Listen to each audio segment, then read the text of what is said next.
Welcome everyone, my name is Frances Moore and I'm thrilled to present to you my digitally writing new histories unit titled Me versus the World, Identities in Times of Change. Just a little bit about me.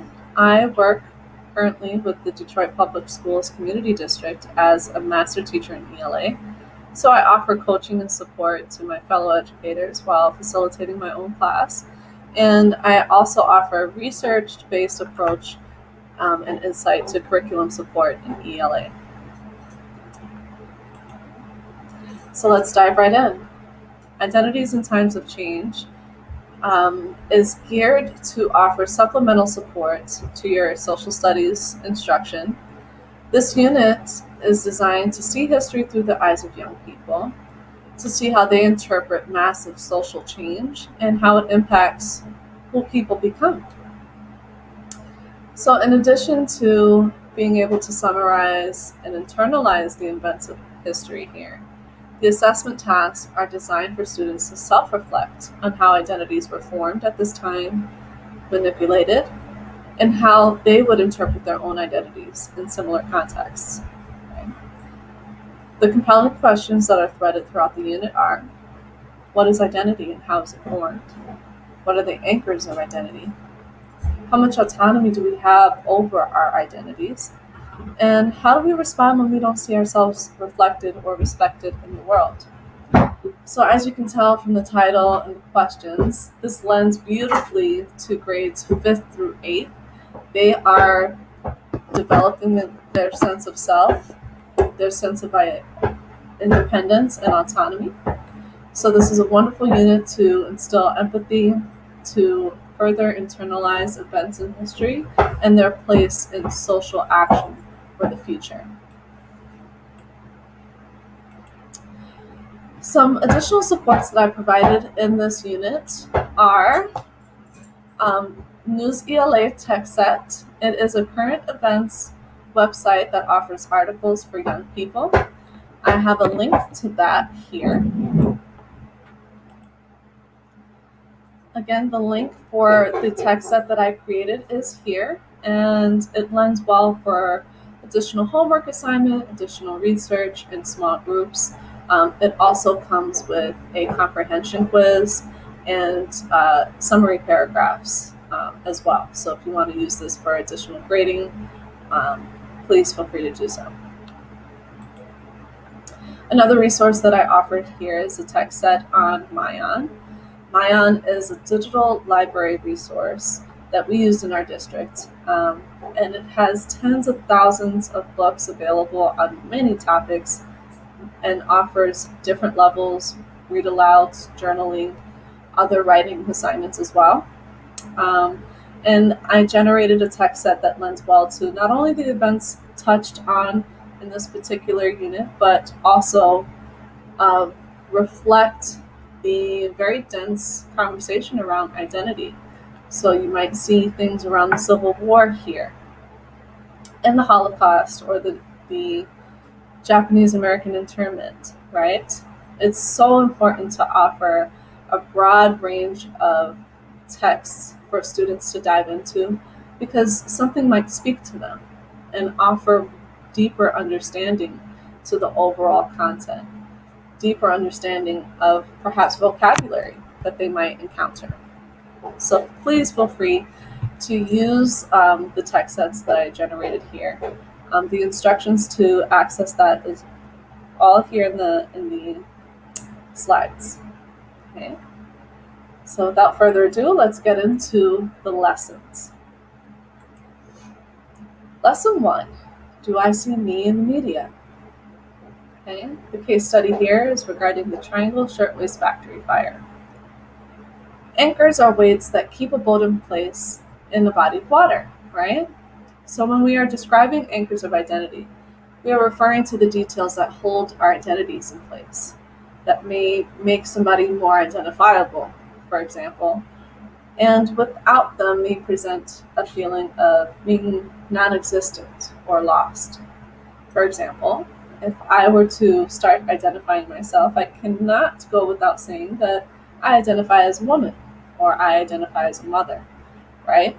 So feel free to offer an open conversation before getting into this lesson so that they can really understand what we are getting at when we discuss anchors of identity. Okay, and this is a key protocol throughout the unit. Okay, what factors contribute to our identities? Do you include your language, perhaps where you were raised, your age, right? Um, all of the details for anchors of identity that might come up, I have placed here. But I do encourage that you create either a physical wall that you constantly return to, or a digital wall regarding these anchors, because you will need them throughout the unit.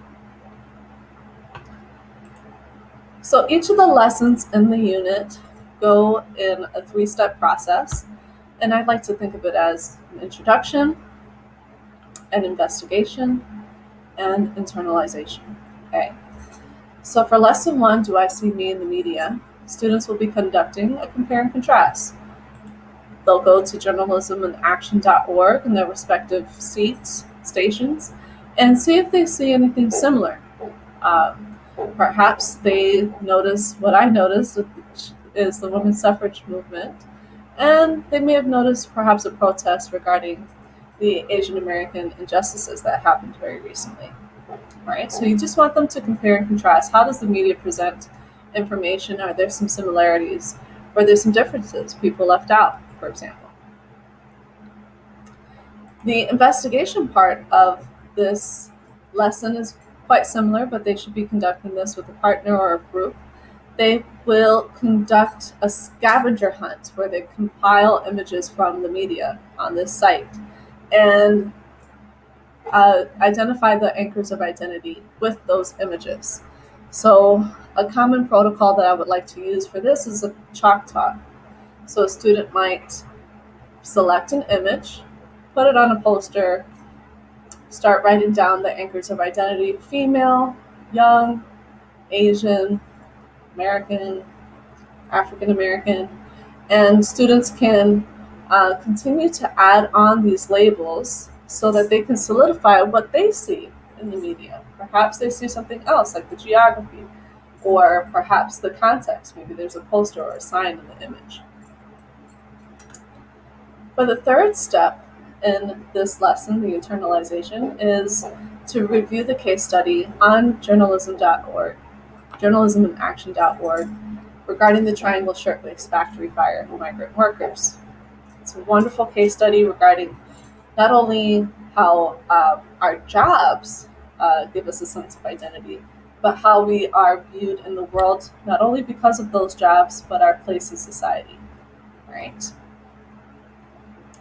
As a formative assessment for this assignment, this lesson here, you want the students to create a mixed media self-portrait using their anchors of identity. Now, you want this to be open to as much or as little the students would like to share, because it's still very telling. What anchors do they include when describing themselves? Are they going to put their head textures, the types of clothes that they wear, perhaps a map or a picture, something significant, right? This can be easily replicated digitally and would be a fun, great hands-on activity to do in the class physically. So here are some materials that I recommend for that. All right, for lesson 2, titled On the Job, the case study here will be the Kindertransport. The overarching questions that will help guide this investigation are: what parts of our identity are assigned to us? How do people change or adapt to that assignment? To what extent is individual identity supported or challenged by state structures or higher authority? This could be schools, this could be churches, this could be the overarching government, right? And what parts of our identities are safer than others to share, and why? Okay. This lesson breakdown is a little bit more intensive. It's a lot to cover and you need a lot of context. So in the introduction, you guys will examine 3 forms of identification that are also available in the slides. So I would recommend you copy the slides or have the students use the slides to further investigate these images. And you want them to identify any symbols, any languages. Um, what did they notice? Again, what anchors can we find in these images? And allow students to either digitally or physically generate questions around these documents. Observations, are there any similarities, any differences? Um, what were the purposes of these documents, right? So I also gave observation stems that would be wonderful to use throughout this particular lesson because the content is dense and sensitive. So the overview will have that written out for you nicely. The second step in this lesson is investigation stations. Now, I recommend there be 3 stations, but you might add a 4th or a 5th with something to read, or perhaps vocabulary, and allow students to circulate through these stations so that they can establish a timeline with their group, event details, and generate some common vocabulary and questions around this time in history. This will allow context, but also serve as a deeper investigation to the kinder transport itself. As the synthesis, as the internalization step in this lesson, I called it a synthesis because the book, The Kinder Transport, goes in depth into common misconceptions that the kinder transport had in the media and the world at large, but also the realities of the kinder transport, perhaps some of the survivors' testimonies as well. So I recommend reading the first 3 pages. It's quite dense, so this might take 1 or 2 class sessions, and have the students develop arguments around the kinder transport.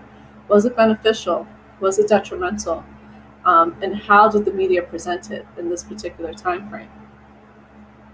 So for the formative assessment, students are encouraged to create an advocate poster. Perhaps they want to choose Mr. Wiseman here to advocate for him, to speak up around what he had to go through regarding the kinder transport and many others like him. Or a political cartoon that shows the polarizing views around the Holocaust and the kinder transport. I also provided some mentor texts that offer some insights to how to create these posters and cartoons. That's available in the unit overview.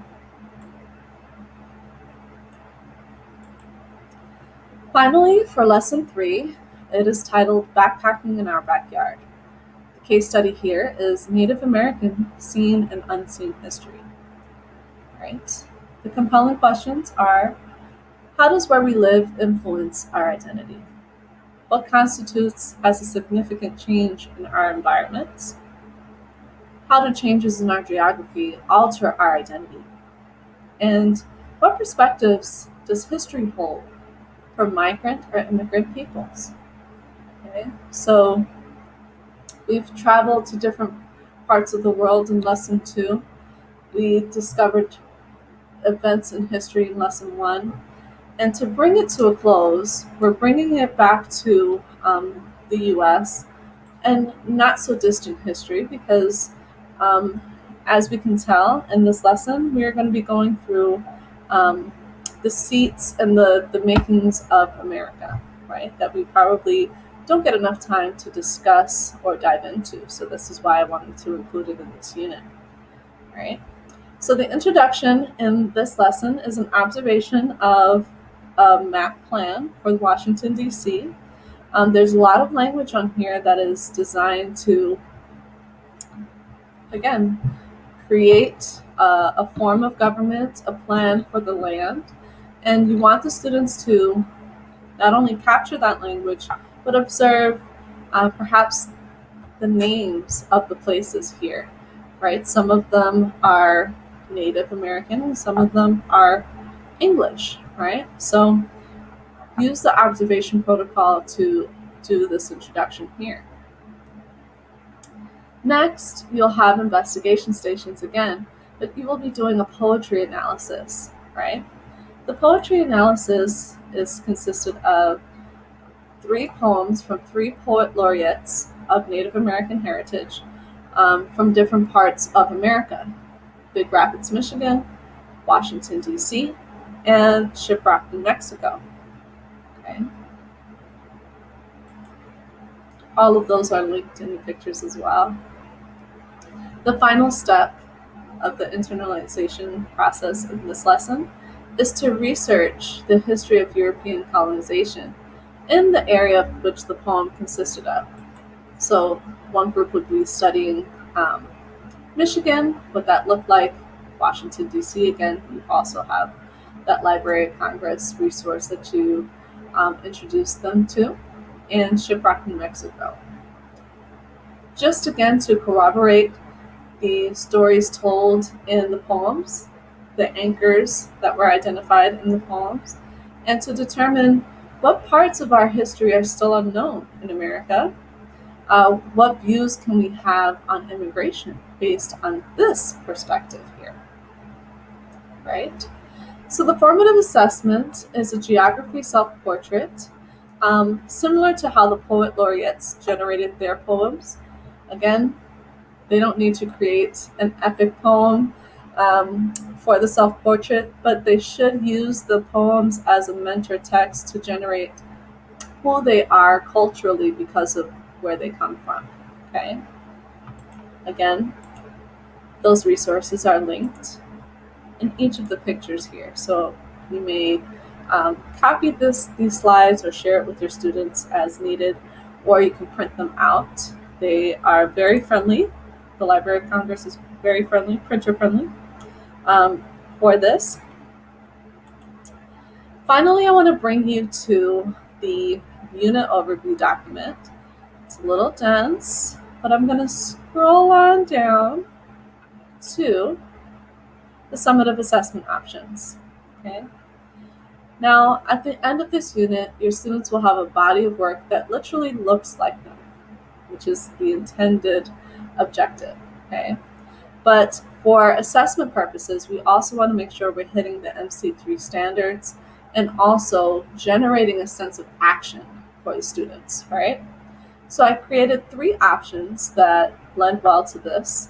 Option 1 is to partner write a newspaper article, including a headline that describes a time in history or current day public issue. Option 2 is to create a storyboard of the life of a person in this unit, or perhaps their own storyboard, highlighting key events that add to, have changed, or influenced the subject's most recent identity. Option 3 is to write an opinion essay, persuasive or narrative, on how identities are formed, used, and potentially marginalized using the case studies reviewed in this unit and contemporary examples. Again, please feel free to use the Newsela articles to support these summative assessment items here. Okay, they have to generate a point and a counterpoint. So it lends nicely to ELA standards, but also the summative assessment criteria, which is directly taken from the Michigan Council of Social Studies standards, as well as the MC3 dimensions of learning. So with that, I leave you with the greatest gratitude that I can possibly offer. I'm looking forward to hearing how this unit worked out for you. What are some elements that you included? Any feedback at all is welcomed and encouraged. Again, I'm Frances Moore, and you can reach me at preferredlearning@gmail.com. Be well and stay safe.